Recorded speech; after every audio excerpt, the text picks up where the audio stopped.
नमस्कार दोस्तों, welcome to उड़ान ऑफ सक्सेस। आज हम फिजिक्स के महत्वपूर्ण क्वेश्चंस को डिस्कस करेंगे। इसमें हम डिटेल में डिस्कस करेंगे। ये कहने को तो 100 क्वेश्चन होंगे, लेकिन यहाँ से लगभग 500 क्वेश्चन आपके कंप्लीट हो जाएंगे।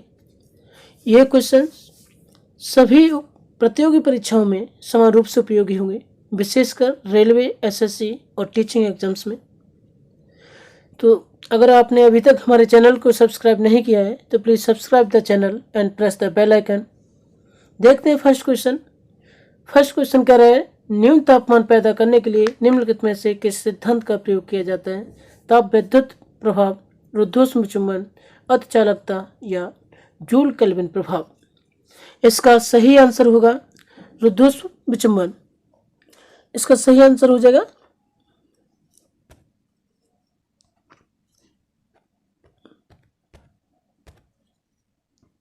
रुद्धोष्म चुंबन। इसमें 0.7 केल्विन तक टेम्परेचर को डिक्रीज कर सकते हैं। नेक्स्ट क्वेश्चन, काले वस्त्रों के मुकाबले श्वेत वस्त्र शीतल क्यों होते हैं? उनके पास जो भी प्रकाश पहुंचता है उसे वे परावर्तित कर देते हैं, या सेकंड ऑप्शन है अपने पास पहुंचने वाला, ये वाला होगा यहाँ पर, अपने पास पहुंचने वाला सारा प्रकाश अवशोषित कर लेते हैं, सूर्य के प्रकाश को पूर्णतः शीतल कर देते हैं, या प्रकाश भेदन नहीं होने देते। तो इसका सही आंसर होगा ऑप्शन ए। ऑप्शन ए, उनके पास जो भी प्रकाश पहुंचता है उसे वे परावर्तित कर देते हैं। यानी कि जैसे ये एक माध्यम है और यहाँ से एक आपतित किरण आ रही है, इंटेंसिव रे आ रही है, और ये इसको परावर्तित करते हैं उसी माध्यम में परावर्तित कर देता है। तो यहाँ से ऊष्मा अंदर ही नहीं जा पाती, जो पृष्ठ से टकराकर वापस उसी माध्यम में लौट जाती है, जिससे ऊष्मा अंदर नहीं जाती तो गर्मी नहीं होती, यानी शीतल वस्त्र हो जाते हैं। श्वेत वस्त्र काले वस्त्रों के अपेक्षा शीतल होते हैं। नेक्स्ट क्वेश्चन, लेंस की शक्ति का मात्रक क्या है? कैंडेला, डायोप्टर, केल्विन या मूल। तो इसका सही आंसर होगा ऑप्शन बी, कैंडेला, डायोप्टर। इसको डी से रिप्रेजेंट करते हैं। ये अदर ऑप्शन है, इन्हें भी डिस्कस कर लेते हैं, ये किसके मात्रक हैं। तो पहला होगा कैंडेला, ये है ज्योति तीव्रता का, इसे सीडी से रिप्रेजेंट करते हैं कैंडेला। केल्विन टेम्परेचर का है, इसे के से रिप्रेजेंट करते हैं, और मोल पदार्थ की मात्रा, और इसको मोल से रिप्रेजेंट करते हैं। नेक्स्ट क्वेश्चन, भारत का पहला उपग्रह आर्यभट्ट कब छोड़ा गया? 1977, 1975, 1973, 1974। तो इसका सही आंसर होगा ऑप्शन बी, 1975। 19 अप्रैल 1975 को रशियन फेडरेशन एजेंसी, अंतरिक्ष एजेंसी, यानी प्रेजेंट में रूस की एजेंसी रोसकॉस्मोस के द्वारा छोड़ा गया था। तो उस समय हमारे प्रधानमंत्री इंदिरा गांधी थी और राष्ट्रपति थे फखरुद्दीन अली अहमद। वायु की क्षैतिज गति से होने वाले ऊष्मा के अंतरण को कहते हैं, यानी क्या कहते हैं? अंतरण से मीन्स स्थानांतरण, संवहन, अभिवहन, विकिरण या चालन। तो वायु में होने वाले ऊष्मा के स्थानांतरण को अभिवहन कहते हैं। ये अभिवहन द्वारा होता है।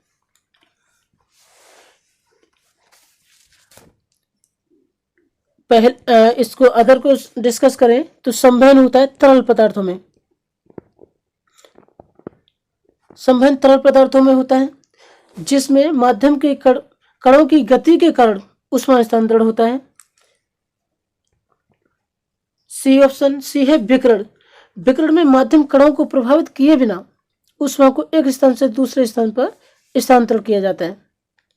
यानी इसमें माध्यम के कण एक स्थान से दूसरे स्थान तक चलकर नहीं जाते, ये माध्यम के कणों को प्रभावित किए बिना इसमें ऊष्मा का स्थानांतरण हो जाता है। और चौथा है चालन, ये होता है ठोस में जिसमें माध्यम के कण स्थानांतरण नहीं करते, यानी स्थानांतरण किए बिना, माध्यम के कणों के स्थानांतरण किए बिना ऊष्मा का स्थानांतरण होता है। नेक्स्ट क्वेश्चन, ल्यूमेन इकाई है, ल्यूमेन किसकी इकाई है? तो यहाँ से देखना होगा ज्योति तीव्रता, प्रदीप्त घनत्व का, ज्योति फ्लक्स का या चमक का। तो इसका सही ऑप्शन होगा ऑप्शन सी, ज्योति फ्लक्स का। अदर ऑप्शन डिस्कस करते हैं। अगर हम ज्योति तीव्रता की बात करें तो इसका मात्रक होता है कैंडला। अभी हमने डिस्कस किया था, इसका कैंडला होता है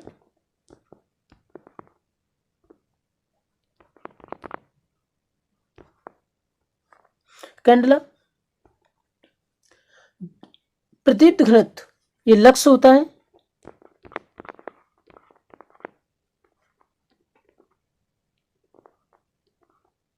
प्रदीप्त घनत्व का लक्स होता है। और चमक, लाइट का कोई भी मात्रक नहीं होता। नेक्स्ट क्वेश्चन, प्रिज्म से गुजरने पर प्रकाश का कौन सा रंग सबसे अधिक विचलन दर्शाता है? लाल, श्वेत, हरा या बैंगनी? तो इस क्वेश्चन को सॉल्व करने से पहले थोड़ा डिस्कस करेंगे। जैसे यहाँ पर एक प्रिज्म है, तो जब इसमें एक श्वेत प्रकाश पड़ता है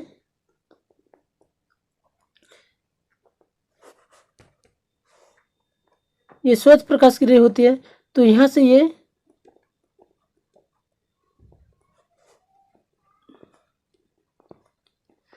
ये जो रे यहां से निकलती हैं वो इनका सीक्वेंस होता है। सबसे ऊपर रेड होता है, इसको ऐसे याद कर सकते हैं, रॉय जी बीव, रॉय जी बीव। अब वी से वॉयलेट होता है, वी से वॉयलेट, और आर से रेड, ओ से ऑरेंज, बाई से येलो, जी से ग्रीन और बी से ब्लू, आई से इंडिगो, आई से इंडिगो।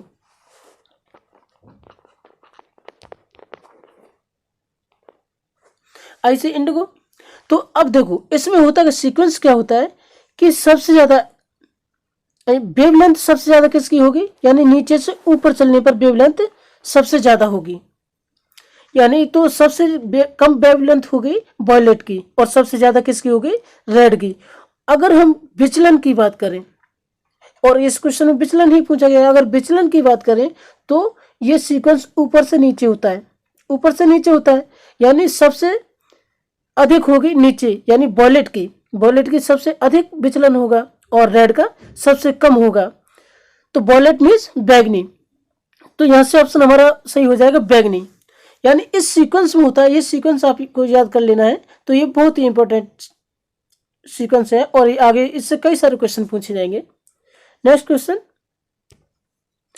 एक निर्वात मार्जक भाप के अंतर्नियम के अनुसार कार्य करता है, चंद्र में वह कैसे कार्य करेगा? तो कार्य नहीं करेगा, पृथ्वी के समान ही कुशल रूप से कार्य करेगा, कम कुशलता से कार्य करेगा या अधिक कुशलता से कार्य करेगा? तो इसका सही आंसर हो जाएगा ऑप्शन ए, कार्य नहीं करेगा।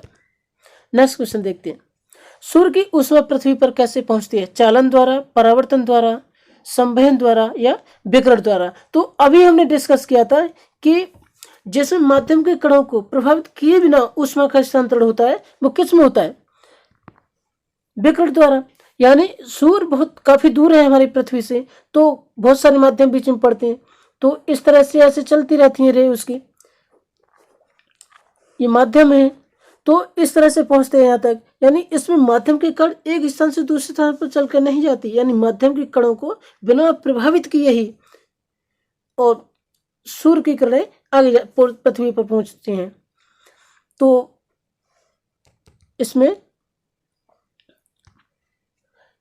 उस नेक्स्ट ये देखते हैं, और पार्ट जो है इनका क्या है, ये ऑप्शन क्या कह रहे हैं, चालन। चालन किस में होता है?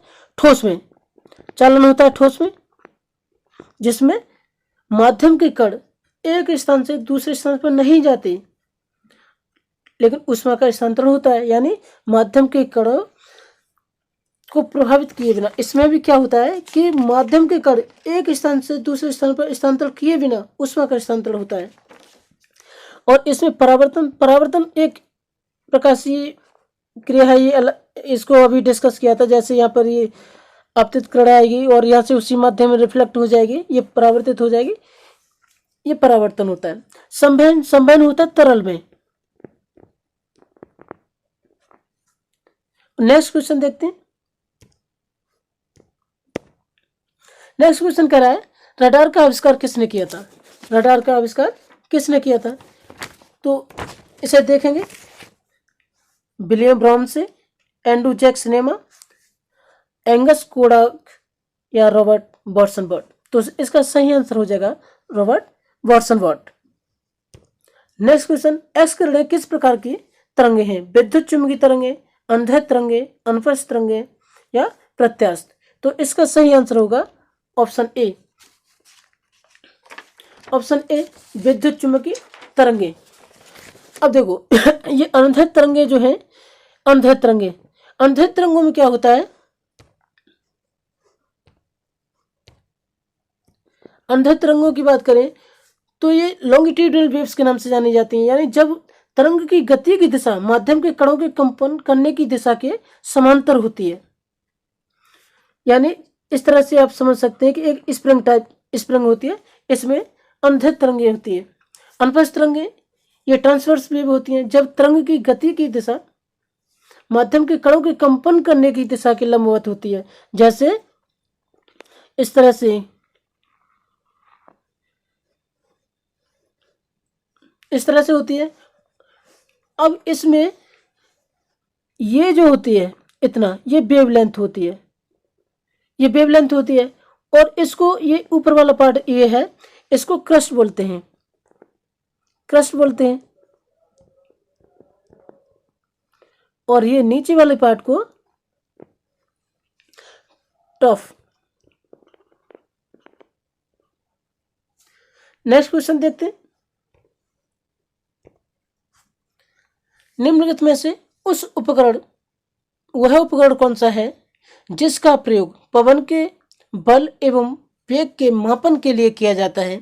एनीमोमीटर, अमीटर, ऑडियोमीटर या अल्टीमीटर। तो इसका सही ऑप्शन होगा ऑप्शन ए, सही आंसर होगा एनीमोमीटर। अब ये अदर हैं, इन्हें डिस्कस कर लेते हैं। अमीटर, अमीटर किस काम में आता है? ये होता है विद्युत धारा मापने के लिए, विद्युत धारा मापने के लिए। और ये ऑडियोमीटर, ऑडियोमीटर होता है वायु में ध्वनि की तीव्रता मापने के लिए। ये किसके लिए होता है? ध्वनि, वायु में ध्वनि की तीव्रता मापने के लिए। और अल्टीमीटर होता है ऊंचाई मापने के लिए, यानी उड़ते हुए हवाई जहाज की ऊंचाई मापने के लिए। तो अल्टीमीटर का प्रयोग करते हैं। तो अल्टीमीटर किसके लिए होता है? ऊंचाई मापने के लिए। नेक्स्ट क्वेश्चन, प्रतिदीप्ति नलिका में प्रारंभ में उत्पन्न विकिरण होता है परावैंगनी, अवरक्त, एक्स किरणें या सूक्ष्म तरंगे। तो इसका सही आंसर होगा ऑप्शन ए, परावैंगनी। यानी पदार्थ का वह गुण जिसके कारण पदार्थ अन्य स्रोतों से निकलने वाले विकिरण को अवशोषित कर तत्काल ही उत्सर्जित कर देता है। कोई पदार्थ है यहाँ पर, अगर ये बाहर से जो दूसरे स्रोतों से ऊष्मा आती है उसे अवशोषित करके और तुरंत ही इधर उत्सर्जित कर देता है, तत्काल उत्सर्जित कर देता है। यानी अल्ट्रावायलेट रेज इसका आंसर हो जाएगा। माध्यम के तापमान में वृद्धि के साथ प्रकाश की गति घटती है, बढ़ती है, सहसा गिर जाती है या वैसी ही रहती है। तो टेम्परेचर बढ़ने से प्रकाश की गति पर कोई भी प्रभाव नहीं पड़ता है। टेम्परेचर कितना भी हाई हो जाए लेकिन प्रकाश अपनी स्पीड से चलेगा। तो यानी इसका ऑप्शन सही क्या हो जाएगा? ऑप्शन डी, वैसी ही रहती है। अब देखो इसका प्रकाश की गति को किससे रिप्रेजेंट करते हैं? सी से। और इसकी यूनिट होती है मीटर पर सेकंड, मीटर पर सेकंड होती है। और इसकी स्पीड निर्वात में सबसे अधिक होती है। प्रकाश की स्पीड निर्वात में सबसे अधिक होती है, लगभग 3 लाख किलोमीटर पर सेकंड, 3,00,000 किलोमीटर पर सेकंड होती है। ये मैक्सिमम होती है निर्वात में, क्योंकि उसमें रेजिस्टेंस नहीं होता।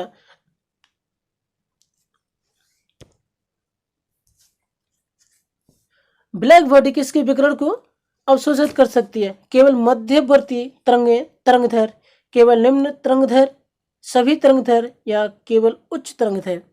तो इसका सही आंसर हो जाएगा ऑप्शन सी, सभी तरंगदैर्घ्य। ऐसा पिंड जो हर प्रकार की आवृत्ति के विकिरण को एक समान उत्सर्जित तथा अवशोषित कर सकता है। यह दिए गए समय में प्रति इकाई क्षेत्रफल में इतनी ऊर्जा विसर्जित करती है जितनी उसने परिवेश में अवशोषित की होती है। तो यहाँ से ये ऑप्शन क्लियर हो जाएगा आपका, यानी कि वो किसी भी तरंगदैर्घ्य का, कितनी भी तरंगदैर्घ्य हो उसकी, उस सभी को समान रूप से अवशोषित करता है और उत्सर्जित भी करता है। नेक्स्ट क्वेश्चन देखेंगे। किसी उपग्रह में किसी अंतरिक्ष एजेंसी द्वारा गिराया गया चम्मच फर्श पर गिरेगा या उपग्रह की गति का अनुसरण करता रहेगा या स्पर्श रेखीय दिशा में चला जाएगा या अचल रहेगा? तो इसका सही ऑप्शन क्या होगा? ऑप्शन सही होगा ऑप्शन बी, उपग्रह की गति का अनुसरण करता रहेगा। नेक्स्ट क्वेश्चन देखते हैं। नमी की माप के द्वारा की जाती है, किसके द्वारा की जाती है? थर्मामीटर, लैक्टोमीटर, हाइग्रोमीटर या पोलरीमीटर। अब इसका सही आंसर क्या होगा? नमी के लिए होता है hygrometer, option C hygrometer. Thermometer होता है टेम्परेचर मापने के लिए, बॉडी का टेम्परेचर मापने के लिए, यानी बॉडी का टेम्परेचर मापने के लिए होता है। और लैक्टोमीटर होता है दूध की शुद्धता मापने के लिए, ये दूध की शुद्धता मापने के लिए होता है। और पोलरीमीटर को ध्रुवणमापी भी कहते हैं, यानी एंगल ऑफ रोटेशन के लिए होता है, ये एंगल ऑफ रोटेशन के लिए यूज करते हैं। Next question. तुल्यकाली उपग्रह के परिक्रमण की अवधि होती है 24 घंटे, 30 घंटे, 365 दिन या निरंतर परिवर्तनशील। तो इसका सही ऑप्शन होगा ऑप्शन ए, 24 घंटे। यानी पृथ्वी अपने धुरी पर कितने टाइम में एक चक्कर लगाती है, रोटेट करती है, यानी वो 24 घंटे लगते हैं उसको। तो उसी के आंसर करेगा, तो 24 घंटे इसका आंसर हो जाएगा। नेक्स्ट क्वेश्चन देखते हैं। नेक्स्ट क्वेश्चन कह रहा है किसी तुल्यकाली उपग्रह की पृथ्वी की सतह से ऊंचाई लगभग कितनी होती है? 42,000 किलोमीटर, 36,000 किलोमीटर या 30,000 किलोमीटर या इनमें से कोई नहीं। तो इसका सही ऑप्शन होगा, देखो यहाँ पर एक बात का ध्यान देना होगा कि सतह से पूछा गया है, तो सतह से पूछा जाएगा, देन आंसर 36,000 किलोमीटर हो गया, यानी 36,000 किलोमीटर होगा। और अगर पूछा जाता कि पृथ्वी के सेंटर से अगर पूछा जाता तो इस पृथ्वी की रेडियस लगभग 6,000 किलोमीटर होती है, तो ये भी इसमें ऐड हो जाता, तो ये इसका सही आंसर बनता 42,000 किलोमीटर। लेकिन इस क्वेश्चन के अकॉर्डिंग आंसर सही होगा ऑप्शन बी, 36,000। धारावाहक तार कैसा होता है? धारा की शक्ति के आधार पर आवेशित या ऋणात्मक आवेशित, यहाँ पर ये धनात्मक होगा, ये ऑप्शन थोड़ा गलत हो गया, धनात्मक आवेशित या न्यूट्रल। तो इसका सही आंसर होगा ऑप्शन डी, न्यूट्रल। धारावाहक तार की प्रकृति न्यूट्रल होती है, क्योंकि धारावाहक तार में न्यूट्रॉनों का लगातार प्रभाव होता रहता है और धारा को समाप्ति के साथ आवेश भी समाप्त हो जाता है, यानी धारा की समाप्ति होगी तो उसके आवेश का भी समाप्त हो जाता है। और यहाँ तक हमने 20 क्वेश्चन सॉल्व किए और ये पहला पार्ट था इसकी, और इस सीरीज की और भी पार्ट आएंगे, ये 100 क्वेश्चन डिस्कस करेंगे और बहुत ही इंटरेस्टिंग रहेंगे आगे के क्वेश्चन, बहुत महत्वपूर्ण क्वेश्चन हैं ये, और ये सभी एग्जाम्स में, सभी प्रतियोगी परीक्षाओं में समान रूप से उपयोगी हैं। तो अगर आपको हमारा वीडियो अच्छा लगा हो तो प्लीज़ लाइक और सब्सक्राइब करें और